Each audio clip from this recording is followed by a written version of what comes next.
Sorry, there were some technical issues. Like my previous recording session got completely frozen and had to disconnect that session and create a new recording session. Okay, so to continue from where we left off, so what I was saying was that in case you want a group or users to grant SQL access without granting them explicit workspace access or SQL endpoint access, so you can do that through the SQL grant command. All right, so first let me add that group, Fabric users group, as a Fabric users group. So I won't select read all SQL endpoint option. I'll click grant. Okay. So the one thing that you need to note down is that any object, any table that you create in a lakehouse, always it's created under a DBO schema for the SQL endpoints, right? So until and unless you explicitly move them to the different schema, so any privileges that is granted to the DBO schema gets applied to all the underlying objects in that DBO schema. Right, so now next thing what I'll do is that I'll just grant select access to this group, Fabric users group, for the DBO schema. I'll say grant select on schema, DBO to Fabric users. Okay. Now if I refresh this users folder, you should see that users called a Fabric users getting created here. So next thing that I'll do is that I'll log in as an one of the users from the group.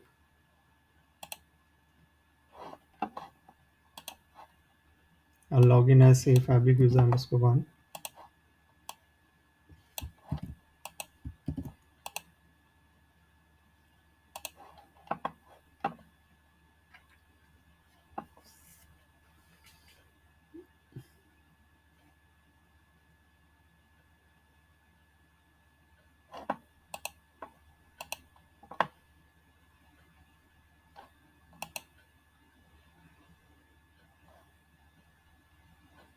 I'll open the SQL endpoints.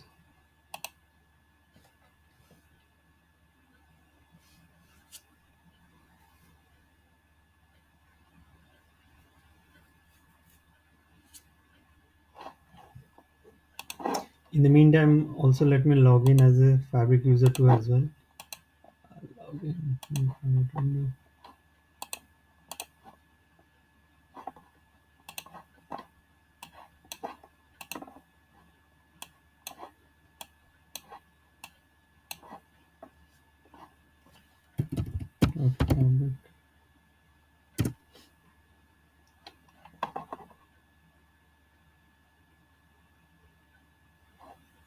I'm not sure why it takes this long. Okay,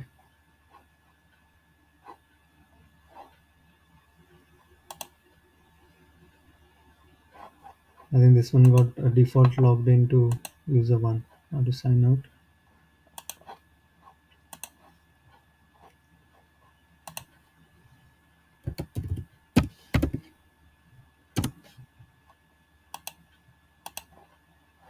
Yeah, as you can see for login for user one, that is on the left side on my screen. You can see that the user now has access to both the tables in the scheme in the schema, and I'm trying to log in into user two. Just give me a minute.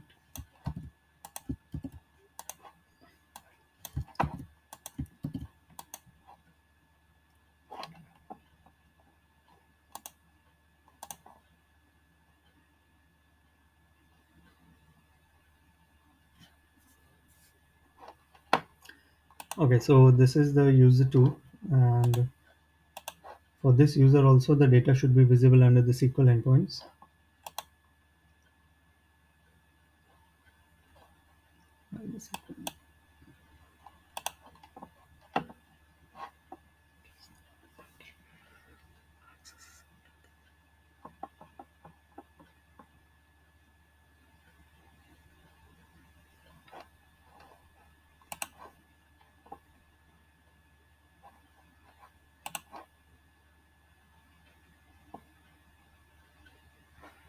Not sure why it takes this long. Okay.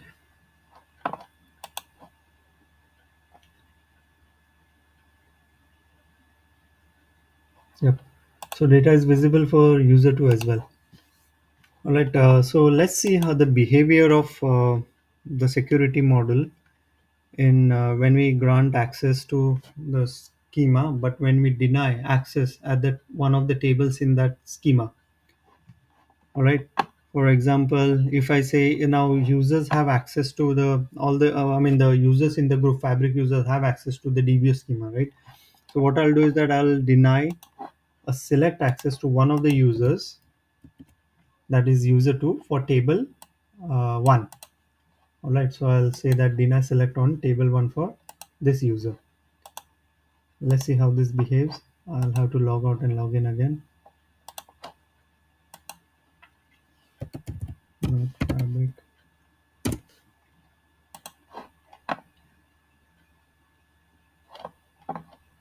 user 2.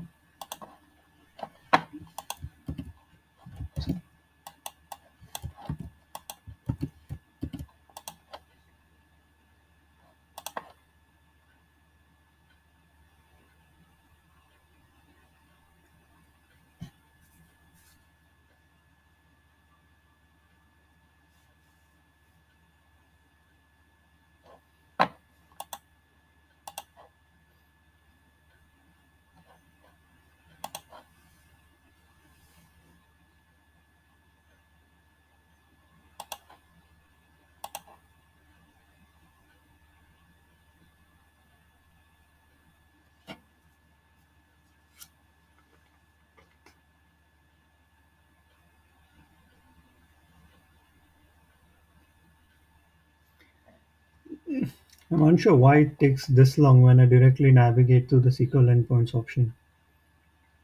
I mean, it has only 24 rows.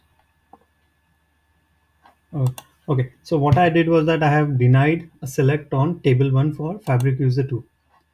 So as expected, the table 2 is invisible for the user fabric user 2, right? Sorry, the table 1 is invisible for fabric user 2. All right, and let's check what happens for user 1.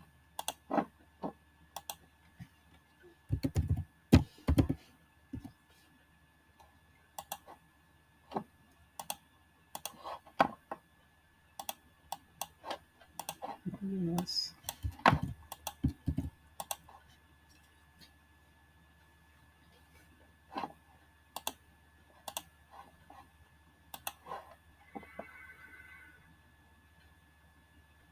So this user should have access to both the tables.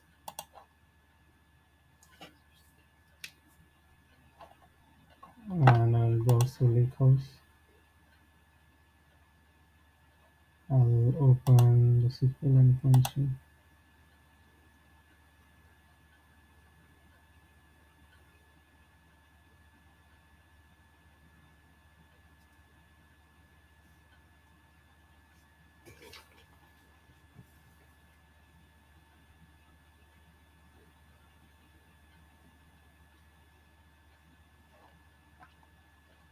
Yeah. So the data is visible for both the tables for fabric user 1. So this table 1 data and this is the table 2 data. Right. So now let's check what happens if I switch the scenario wherein I deny wherein I deny the select at the schema level, that is the DBO level, and grant access at the table level. Okay, in this case, what I did was that I granted access at the schema level and denied at the table level. So what we'll do is that we'll test it with an opposite scenario. Okay, so this I have to okay, I have to sign out. I'll keep this window open. Okay, let me go back and I'll say deny. Okay, first let me copy. So first let me copy, deny select on the users, and next thing I'll do is that run select on table 1 for fabric user 2. login as Fabric user 2.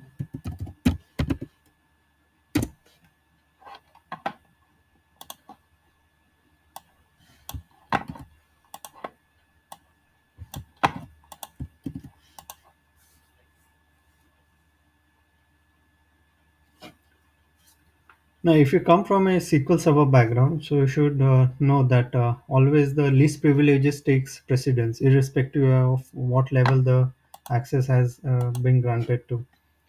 For example, like you at a DBO level, if you have been granted you have been granted access, but at a table level, you have been denied access. So the deny access at the table level will take precedence.